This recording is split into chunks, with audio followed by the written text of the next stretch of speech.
Hi, welcome back to my reading corner. Grab your cozy blanket, or maybe a pillow, or both, and let's read. So we've been reading When the Dandelions Sing, and today we're on chapter 6. Get cozy. Coming home. Mama certainly had her fair share of downfalls in her life, but she always seemed to manage a friendly smile and to find the will to push through. After Lefty passed, she took some time to collect herself, moved in with Grammy and Granddad for a while, and then just about a year later met Andy. She was still young, just 22 years old, and believed she'd fallen deeply in love. Andy wasted no time asking Mama to marry him, despite Grandpa, Granddad, and Grammy's concerns. He told Mama there was no sense in waiting for anyone else to agree with their decision if they already knew how they felt. Besides, Mama had a young girl she was raising, and he said he would step up and help her raise her child. He never wanted to discuss Lefty, or Louie, as he would call him. No, this was a new life, and worrying about the past and what had already happened, both good and bad, seemed a huge waste to Andy. Granddad and Grammy tried to talk to Mama, telling her to take her time, that she was still very young, a pretty woman, and a mother to a little girl. She should be in no rush at all.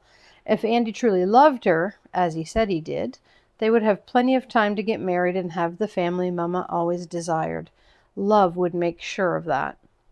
But Mama just didn't listen well at all. She was in love, scared of her future and being alone, still mourning the loss of Lefty, and, well, she wanted a larger family.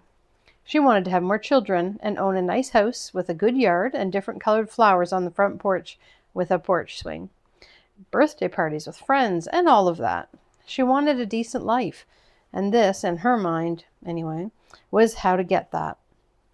So Andy and Mama went down to the courthouse, never telling Granddad and Grammy of their intentions, and got married in front of the desk clerk at the court.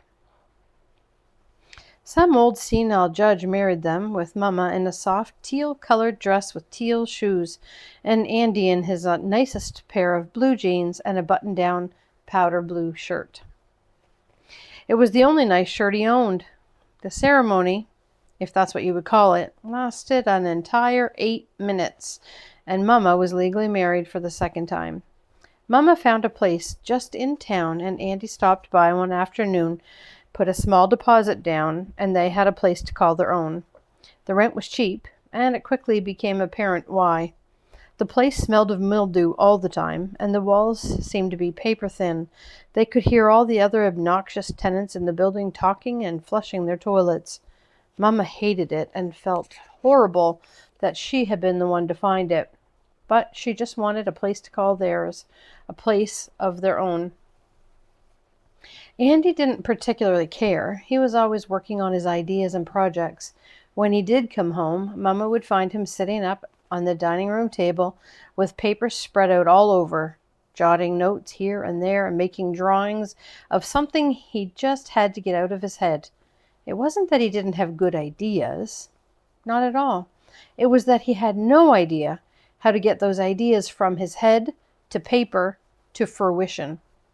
He couldn't focus on just one thing at a time. One idea would start. He would begin to draw a diagram with all sorts of numbers and lines around it, and then before he would move on to the planning phase, he would have another great idea, this one even better than the last, and be drawing that one next. The last idea discarded and forgotten.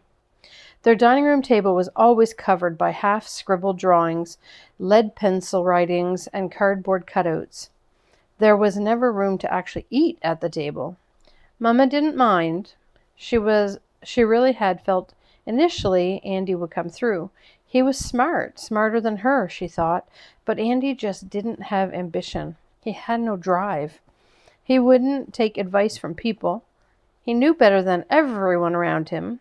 Eventually, Mama realized he was not going to ever get something from paper to reality, and that realization hurt her deep to the core. Granddad would stop over weekly to check on things or to offer a hand by watching the kids so Mama and Andy could go out and spend some time together. He knew how important spending adult alone time was, and he rarely ever told Mama no. Grammy refused to come to the house until Andy agreed to remove the papers from the table. She just thought it was rude, and the fact he made them eat on the floor in the living room rubbed her the wrong way. Mama tried to explain to Grammy he was getting closer to a breakthrough and needed all the free space he could find. And Grammy would reply, "For cartoon drawings, he needs all that free space he can find." "Mom, they aren't cartoon drawings. You don't understand. He has all these amazing ideas, and yes, maybe he is a little scatterbrained, but once I help him organize all this, one of these ideas is bound to take off, and he'll provide a much better home for us and the kids. That I know. He told me he's getting closer every day, and I believe him, Mom. I have to." Grammy wanted Mama happy, so she would invite them over for supper. She was, however, sticking to her guns. She wouldn't be eating on the floor of that old run-down apartment. It was simply out of the question. They would just eat at Grammy's place, and that was that. Granddad tried to talk to Grammy about it, but it was no use. He understood her reasoning, but he would still stop by whenever he could. His grandkids were there, and his daughter, and if she needed him, well, he would be there for her. Granddad knew Mama just wanted a fair shake at life. She wanted to find her own way to a normal, happy life, and she would work for it. When Andy was not bringing home a steady paycheck, Mama would find extra work. When Andy thought he had a sure thing idea and needed some capital so he could get things rolling, Mama would find extra work. She backed Andy with all she had and tried hard to keep Grammy and Granddad and Andy all happy at the same time. She just wanted to be happy. Andy, though, always seemed to want more than he was giving. Mama was getting frustrated after some time, and Andy couldn't understand this. One day, he would make them filthy rich, and she was giving him grief? It made little sense to him, but not a lot made sense to Andy. He felt you were either with him or wanted to see him fail. There was no in-between in his eyes. Mama sincerely wanted him to succeed in the worst way, and she had faith in him, but she also had sense about her. She knew that things were tight, and that if he continued to take all her hard-earned money for his ideas, and they continued to go nowhere, they would be even worse off. She was not willing to sit idly and let that happen. After all, she was the one working to pay the bills, put food on the table, and pay the babysitter each time she went to work. It was like she could never get ahead, no matter how many hours she worked.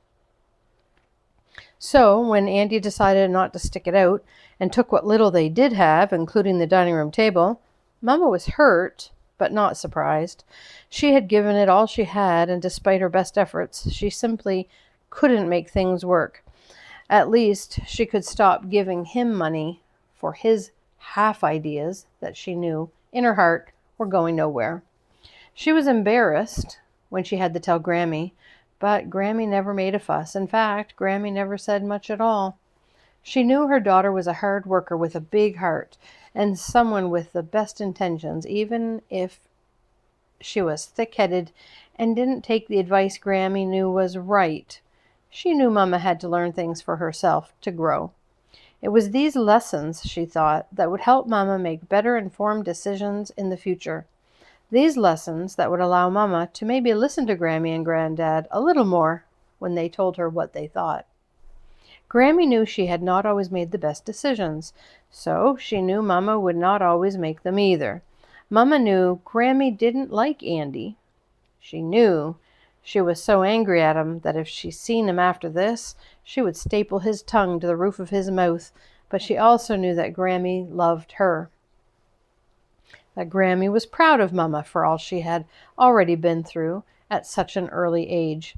When Mama lost Louie, she was confused and lost on how to make the next steps in her life. She hurt, and she just wanted a better life. Louie, although so young when they married, was a decent, hard-working man with plans. He didn't just have ideas. No, sir, he implemented them. He knew at a very young age just how to take an idea, write it down, get it going, and make it a reality. Mama had loved that about Louis, so when he was gone, she saw that in Andy and just latched on. There was no way for her to know Andy was not Louis, that he had not the drive nor the abilities of Louis. Maybe that's why Andy never wanted to hear about him.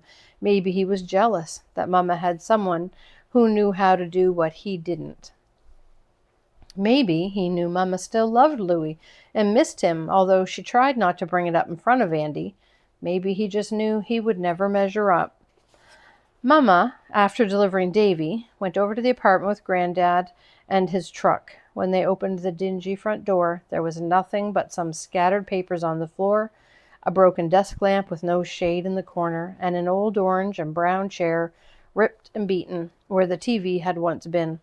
Her clothes were still in the closet, but the kids' clothes were all gone. The plastic hangers remained firmly in the closets, but nothing else. In the kitchen, she saw that the cups were gone, the dishes, and even the food. Only one frozen dinner was left, but there was no microwave to cook it in anyway. Mama was hurt, painfully embarrassed, and so confused by it all. How could a man who claimed he loved her and her children, who she had worked extra jobs, extra hours to help support his dreams that had no way of going anywhere, leave a place they once shared in such a terrible state? Why would any man do this? She thought to herself. She walked in and looked around, wanting to retrieve something, anything, that would make her feel this trip to the apartment was not a total waste of Grandpa's time. Grandpa just put his arm around her and pulled her close. He whispered to her, "Honey, it looks worse than it is. Look, he left some of his drawings. Maybe the ones he left were the better of his harebrained ideas. You never know." Mama laughed, even though she didn't want to. Granddad was right. Maybe this wasn't the worst thing that could have happened. Her first husband had died, and things were just sudden. This marriage had been dying since it started, before even. Andy was obviously selfish, and she wouldn't need to work for his ideas anymore. She could now simply work for her and her 3 kids. She would find a way to work it all out and make her life matter. She still had all her dreams and goals, and Andy leaving wouldn't change any of that. No, she would not let him take that from her. That was something he simply couldn't touch. She would succeed, and he would see her one day, and know he had messed up badly and discarded a good woman. Mama made that a promise to herself, that she would do great things, and he would see that. When the landlord walked in, he noticed Mama sad and Granddad consoling her. "Ma'am, sir, is everything all right? Is there anything I can do? Do you need me to call the police?" he asked sheepishly. Granddad looked over his way and just shook his head no. He never said a word, and the landlord just backed out, without turning around, and pulled the door closed. "Dad, if we can just grab my clothes and go, that would be good," Mama said. Granddad told her to go sit in the truck and that he would handle it. She need not worry. He would get everything she needed, and she wouldn't need to see that dirty old place filled with terrible memories ever again. He was already trying to fix things, and Granddad was good at that. He was certainly not going to allow his daughter to sit there, looking at what some dumb, stupid, selfish man had left her with, and cry. Mama took her head off Granddad's shoulder, went to the doorway, and for just a second thought about turning around for one last look, but then thought different of it. She put her head up, looked out of the apartment, took one immense deep breath, and walked down to Granddad's truck. She opened the door and sat there, waiting for Granddad to finish. He made 2 trips. That was all he needed. 2 trips to collect all she owned now, all she and her 3 kids had to their names. Once he gently placed the belongings in the back of the truck, he covered them with an old wool blanket, went back up to lock the door, which probably didn't need to even be locked at this point, and went over to where the landlord was pretending to be busy with work. Hey, so she's not going to be needing that apartment anymore," Granddad began. "What is the remaining time left on her lease? What do they still owe to get out of that?"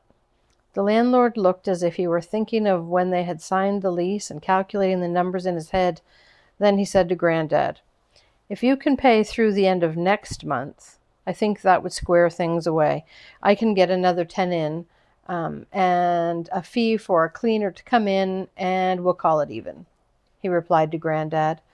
Granddad reached down into his back pocket, took out a weathered black wallet that had seen better days, for sure, and opened it.